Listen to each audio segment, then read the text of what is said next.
I'm saying we're not live. Okay, now we're live. Okay, now we're live. You guys. Now we're live. Good morning, everybody. Oh, we got a new host today. We were Yeah. just talking about all this fashion and man, I'm trying to keep up here, but I'm just so in awe for all those who design and who do clothing and make them and know all about them. So, but yes, thank you. Okay, welcome everyone to our show. Rise Up. We are here Thursday morning at 9:30. So hope you got the memo. You probably didn't. But either way, you can still view when you arrive at our page. But let's begin. Here on Rise Up, we talk about responsibility, integrity, service, and empathy in action. And I like to say we rise up out of our ignorance of what's going on in the world and the difference that we can make right in our backyard. We are all together again as a family. We've got Ricky DeSena over there. Hello. Iris Voidovich and Narya Gorder. So happy we're together again. Got a great show today. We've got a great number of articles I will be sharing with you. But let's get started. Ricky, I know you have a cool story about kind of finance.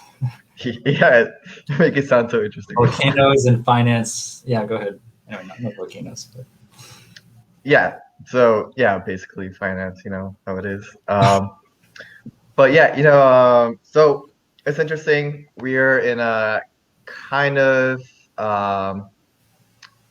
time, or yeah, we're in a time where vaccines are being given out. People are starting to go out again, at least in the States. Businesses are completely starting up again now. And the next question that comes up, once we start opening things up is, how do we facilitate these businesses that have been closed down or are now restarting? How would you facilitate them to get back on their feet? And I think this question or this issue led to a conversation between the United Nations and let's see, there's this organization called Islamic Social Financing Group. So basically, their conversation was around how they can help the last developed countries get back on their feet. And the best way they sought to do that was to help finance either new businesses or businesses that close down and want to restart. So the interesting thing about this program is that the Islamic banking is based on Sharia law. So what that means is that they don't put interest on loans as most banks throughout the world do, because Islamic law forbids that kind of transaction. So what Islamic banks have been doing for centuries was that instead of making money off of interest, they're making money off the profits of people who are taking out loans from them. So yeah, I thought this was really interesting. And I've kind of read up on it before when I was in school. And why I think this is so interesting is because this kind of forms like a tie between the bank, which is giving out the loan, and the business that is asking for this loan, right? And so it becomes a situation where if the business wins, the bank also wins. Whereas you get situations like in the States where like they're gonna make money either way. And they have this huge portfolio of like hundreds of thousands of businesses they're investing into. And so they don't have this the same kind of uh, connection with the businesses taking out the loans. And so if they fail, they fail, and they're still making money. So yeah, I just think it was really interesting that in light of COVID and trying to find solutions to businesses starting up again and getting the economy going, that the UN is partnering with this Islamic banking institution. So I just want to get your thoughts on that. Yeah, Ricky, this is such an interesting topic. I remember talking to a Muslim about, it was like a coworker at a law firm I interned at, and she was talking about this concept, and I'm just like, wow, that's fascinating. No interest. Like, I took out a loan in college, a no interest loan, and it saved me. It allowed me to go to college, frankly. And I paid it off after 9 years. I'm officially paid off. And they're just thankful that I paid it back. But it's, oh yeah, Rick, you can put a video back on me. But yeah, that was such an interesting concept, because this is like more of a family type of situation, right? I mean, if you're going to loan money to your child or to your friend, you're not going to make them pay interest. But if they do prosper, then you could work out a way that you can benefit. And so I think it's such a, again, I'm not all about just telling people what to do, but if more people can adopt this approach, I think it'll become more familial with one another and create less, and again, I think interest can create more greed. I think it can, honestly.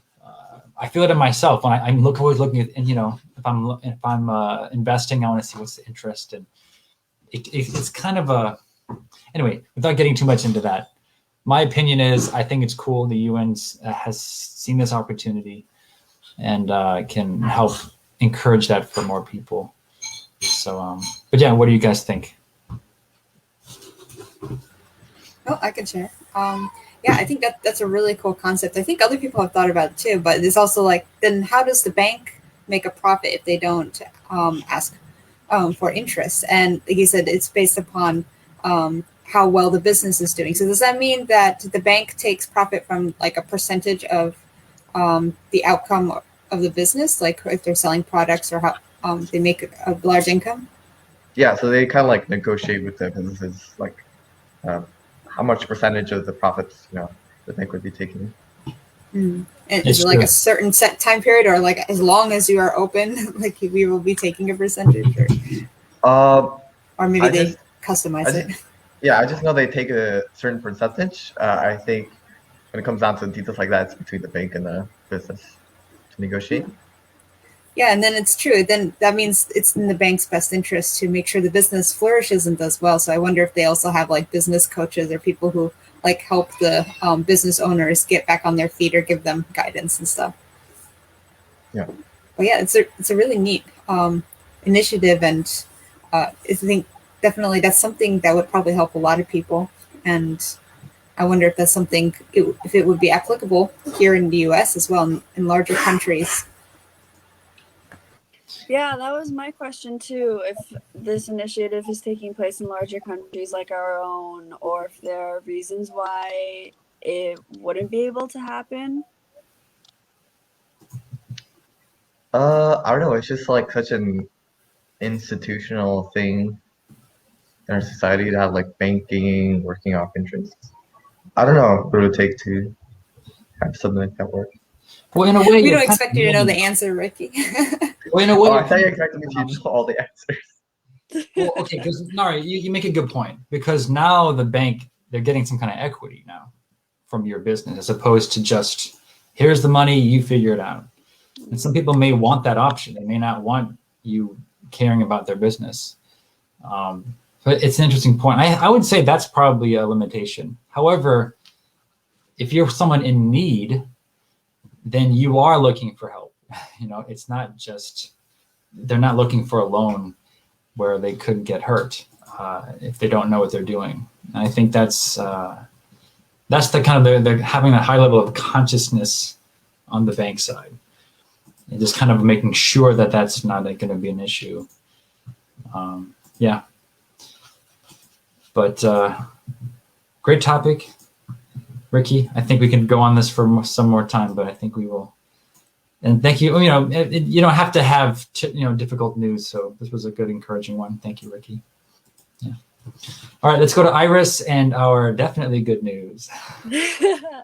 Thank you, Ricky, for sharing some good UN news. It's a great, refreshing change. Today, I got 2 stories for you folks.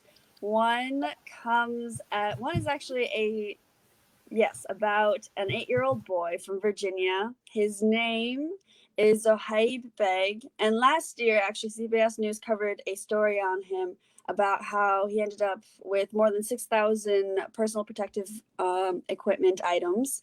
And with these items, he is trying to give back to his community. So basically, his inspiration was walking around Virginia, walking around DC, and seeing just homeless people everywhere. And because of the effect of the pandemic, of course, it has made their lives even harder. It's made everyone's life even harder, but especially on the homeless community. And he saw that. So he began this initiative based on Global Youth Service Day that he was going to reach out to at least 1,000 people and pass out these personal protective equipment kits that he came up with. It's like hand sanitizer, it's wipes, it's masks, food donations to you name it. And he's a 3rd grader.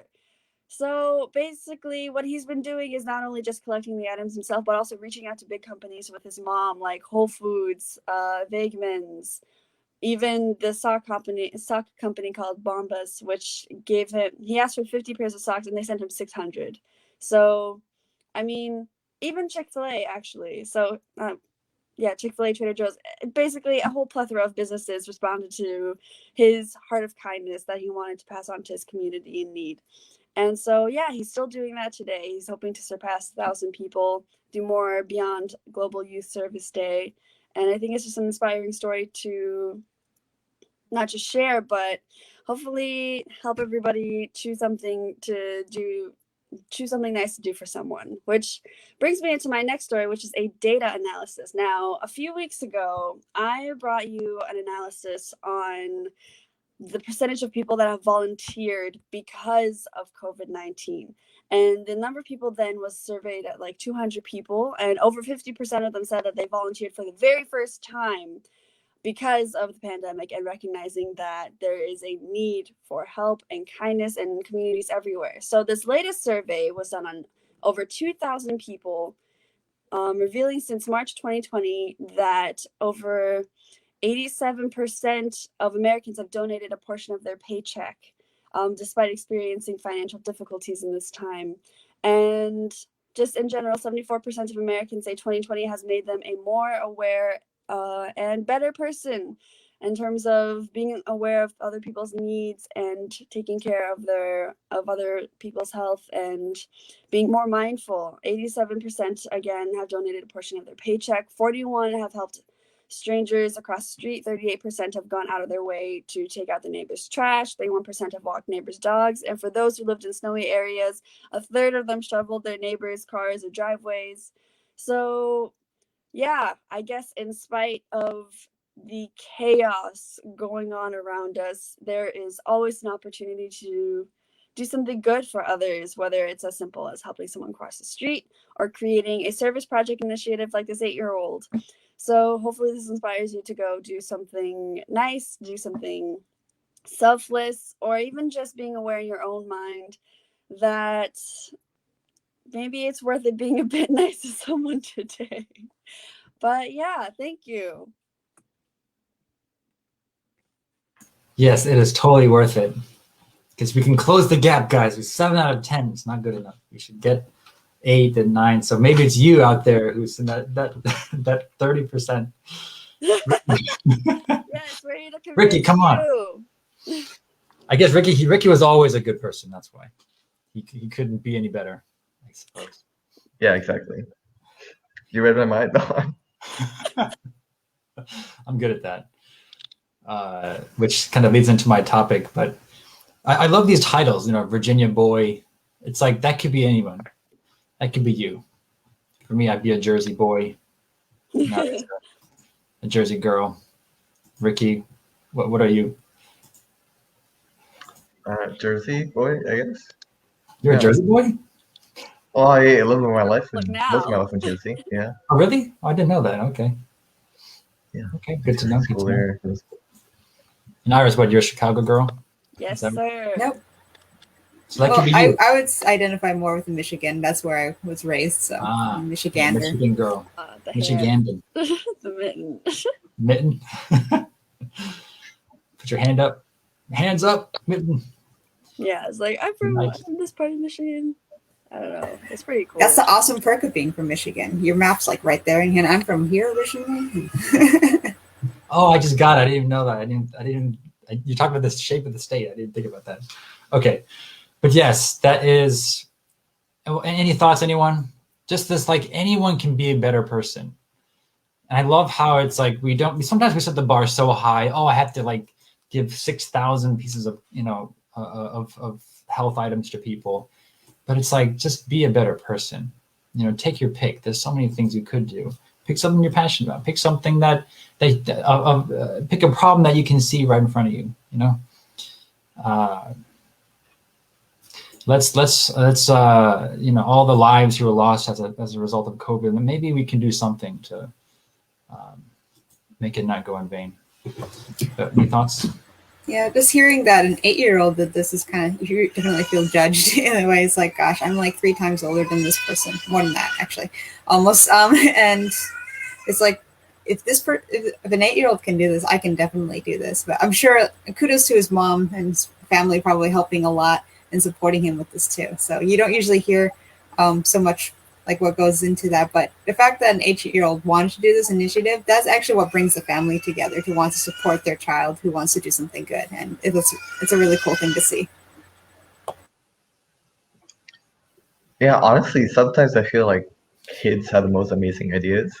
We kind of just like ignore them because like, oh, just being kids or being crazy. Like, I don't know, I can't remember. I feel like I had an experience with one of the kids who's like 10 years old or something, middle school, and he was like, "Hey, you know what'd be great? Is if we just like, I don't know, picked up all the homeless people and like gave them homes, so like they wouldn't be homeless anymore." And I'm like, that'd be great, but I don't know if that's possible. But it's like, why don't we like help them do that? So they're just like, putting them out like, no, I don't think that's possible. That's not reasonable. But yeah, kids aren't stopped by the boundaries of logic.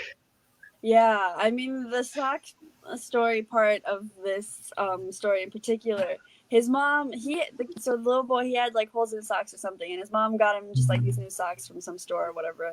And he's like, wow, these socks are actually so great. What's the brand? And he saw the brand was Bombas. So he was just like, you have really comfortable socks. Can I have some socks to give to the homeless people in my community? And they're like, here, 600 socks.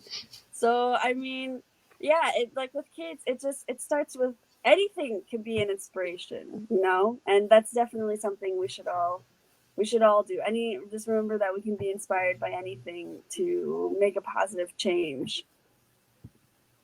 And like this point that you're both making about the innocence of children, but where does that come from, right? And Nara, you pointed out the parents, and Iris, you're pointing out like these, these shop owners, and they're just like, you don't know what impact you have on a child. It's like you take any great person and you can probably find somewhere in their life, someone did something that got them to apply their innocence, apply their dreams in some innocent way. I mean, like, why not pick up all the homeless people and put them in homes? I mean, but it's like, I don't know. I'm curious of what you said after that. You're just like, yeah, it's a great idea. Let's just take it one step at a time, brother. But like, that is just the point, is like, just to be a better person. That one little thing, you have no idea what difference it'll make. I mean, you don't have to go through the whole Pay It Forward movie to figure that out. I mean, you can kind of just do it. Yes, sir. Just do it. Just do it. This is not an advertisement for anything, but just do it. Okay. Just for kindness. Yes, just be kind, guys. All right. For the Hyojung talk today, I'm going to talk about next level listening. The next level. We've been talking about being a better person, being better. again, it's like just do it a little bit more. So I'd like to kind of help you consider the listening you've been doing recently, myself included, and just take it to the next level. Because I've talked to therapists, I've talked to people, and in fact, Nari, we were interviewing someone, or having a conversation with a family expert the other day. And hands down, the number one thing any of us can do to help create better families, better relationships is through listening. And without getting into all the tactics and things like this, I just want to share kind of a particular kind of person in your life that you should probably pay attention to more. And those are your mentors. All right. So here it is. The next level of listening is like not just hearing someone, but starting to go into their shoes, really kind of see how it's like to be in their shoes, and also them looking at you and everything that's going on. So let me give you, and point out that as a mentor, and we all are in some way, I myself am also a mentor for people, there's a great joy in giving, but there's also a great vulnerability. Like for me to share something with you, it's like you want it to be received well. And so there's a part of me that wants it to really sink in and make an impact in their life. But I also have to give up the fact that they may not understand what I'm saying, and they need to just kind of go their own course. But there's a certain vulnerability with that. So let me give you a bad example of being a good mentee or listening to a mentor. And so there was a little while back, there was a couple of guys who were seeking my advice about, fundraising and whatever, raising money. Because I guess I have somewhat of a skill with this, at least. But they were basically kind of like not just looking for tips on fundraising, but they were looking for my money and my different organizations that I were running, asking, oh, can you raise money from them? I was like so mad. It's like, first of all, it's like, can't you see there's so much more wisdom and stuff that I can give you than cash? Like, I wonder, how do you see me? You see me like a bag of cash? Is that how you see me? And I just imagine all these philanthropists and people who have a dream being asked for money, and how much that must hurt them to think that, even though if people don't do it out of malice, obviously, but they just don't understand, like, I have a dream too, and I have something that matters to me. So a good example of next level listening to a mentor is a brother the other day. And, I just given a talk and he was kind of inspired. And he said, Milhan, I would love to hear all the stories, all the things that you've seen and learned on like a particular topic. I was so happy to hear that from him. So I immediately messaged him and said, I can't wait to tell you everything. But again, I'm still a little bit vulnerable too. I'm like, I don't want to sound too serious about it, although, because I don't want to be hurt by, the how well they received this guidance, if you will. Yeah, I see your cat's guide. You're trying to get me to. These guys want me to buy a cat. They think by the end of the show, I'll have my own, and I probably will. But anyway, thank you for show and tell. That's not very good listening, Ricky. I actually have a baby in my lap. Oh, that's a baby. Okay, thank you. Thank you for the difference. So that's basically what I want to leave you with that today. Is next level listening is just think about the mentor you're talking to, that they have a dream too, and as much as they want to give to you, they also want to be heard. And I promise you, if you can apply this skill in life, you will gain. You will rise up so fast. So, just saying. Leave you with that today. Thank you for listening. And to close us out, you've got Naria. Give us some exciting announcements up ahead. Yeah. So, as everyone has heard before, we are still going to be holding this New Jersey Synergy event on the theme of creative solutions to accessing and protecting New Jersey waterways. This is open to anyone in the nation, so it's not just for people in New Jersey, but it is a focus on New Jersey's waterways and how to take care of and access them. Deadline for submissions is May 22nd, so share with friends and family that might be that are interested or studying environmental sciences. This Saturday, it happens to be International Day of Families. So, like Mohan mentioned, we were speaking to someone who's a family expert, and she will be our guest speaker for Saturday, our online youth discussion. So that'll be at 3 p.m. And Ricky, I don't know if you have the promo image. No, I don't. I'll get it up. Okay. All right. So Ricky's going to prepare that. But her name is Lynn Walsh, and she works with the Universal Peace Federation and also is part of the Committee on the Family at the United Nations. So that's pretty cool, and we look forward to having her. Also, another tidbit, the United Nations is actually going to be celebrating International Day of Families as well. They're going to have a broadcast this Friday, actually tomorrow, Friday, from 10 a.m. to 11:30. And you can find... if you Google International Day of Families, you can find the page, and then there's a link to a broadcast on the Facebook page where we'll have it on Facebook Live. And I think that's all I have for you. Yep, awesome. There it is. Yay. Yeah, Lynn Walsh, she's amazing. Yeah, she was talking to us about what it's like to be in the UN. And I realized how little I know about how the whole thing works. And so you should definitely check that out. You can learn a lot, I'm very sure. And with that, thank you all for joining us today out there. And we look forward to seeing you next week. Take care, everybody. Normal time. Normal time, hopefully. Yeah, sorry, we kind of, next week. Was it like side blinded you guys, 9:30 a.m. today. Side blinded. We blinded you. Gotta keep you on your toes. You never know.